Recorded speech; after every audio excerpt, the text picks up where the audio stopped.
കോഴിക്കോട് താമരശ്ശേരിയിൽ വിദ്യാർത്ഥികളുടെ ആക്രമണത്തിൽ കൊല്ലപ്പെട്ട മുഹമ്മദ് ഷഹബാസിന്റെ തലയോട്ടി തകർന്നുവെന്ന് പോസ്റ്റ്മോർട്ടം റിപ്പോർട്ട്. അല്പസമയം മുൻപാണ് ഷഹബാസിന്റെ പോസ്റ്റ്മോർട്ടം നടപടികൾ പൂർത്തിയാക്കിയത്. അതിനുശേഷം ഇതാ ഇപ്പോൾ പ്രാഥമികമായ ചില വിവരങ്ങൾ കൂടി പുറത്തുവരികയാണ്.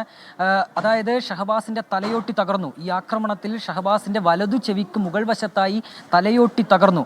അതും ഈ ശക്തമായ ചില ആയുധങ്ങൾ ഉപയോഗിച്ചുള്ള ആക്രമണത്തിലാണ് ഇത്തരമൊരു പരിക്ക് പറ്റിയതെന്നുള്ളൊരു കണ്ടെത്തൽ കൂടി നിലവിൽ പുറത്തു വരുന്നുണ്ട്. നമ്മൾക്കറിയാം, ഇന്നലെ തന്നെ നഞ്ചക്കുൾപ്പെടെയുള്ള ആയുധങ്ങൾ ഉപയോഗിച്ചാണോ ഈ മർദ്ദനം എന്ന കാര്യത്തിൽ പോലീസ് പ്രാഥമികമായ ഒരു സംശയം പ്രകടിപ്പിച്ചിരുന്നു. ഏതായാലും അക്കാര്യത്തിൽ ഒരു സ്ഥിരീകരണത്തിലേക്ക് കാര്യങ്ങൾ എത്തുകയാണ്. ശക്തിയേറിയ ഒരു ആയുധം ഈ വിദ്യാർത്ഥികൾ ഈ ഷഹബാസിനെ മർദ്ദിക്കുമ്പോൾ ഉപയോഗിച്ചിരുന്നു.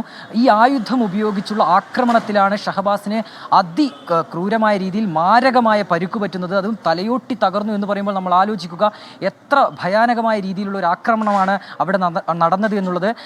5 or 10 വിദ്യാർത്ഥികൾ ചേർന്നാണ് ഈ ഒരു സംഭവം ഉണ്ടാകുന്നത്. നമ്മൾ ആ CCTV ദൃശ്യങ്ങളൊക്കെ കണ്ടപ്പോൾ നമുക്ക് മനസ്സിലായതാണ്.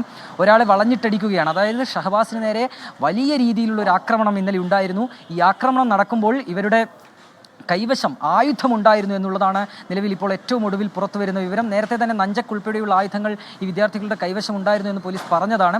ഏതായാലും അങ്ങനെയുള്ള ഒരു ആക്രമണത്തിലാണ് ഷഹബാസിന് വളരെ മാരകമായ പരിക്ക് പറ്റിയിട്ടുള്ളത് എന്നുള്ള കാര്യം കൂടി ഇപ്പോൾ സ്ഥിരീകരിക്കപ്പെടുകയാണ്. വലിയ പരിക്ക് തലക്ക് പറ്റിയിട്ടുണ്ട്. തലയോട്ടി തകരുന്ന രീതിയിലേക്കുള്ള ഒരു ആക്രമണം ഈ വിദ്യാർത്ഥികളുടെ ഭാഗത്തുനിന്നുണ്ടായി എന്നുള്ളതാണ് ഏറെ ഞെട്ടിപ്പിക്കുന്ന കാര്യം.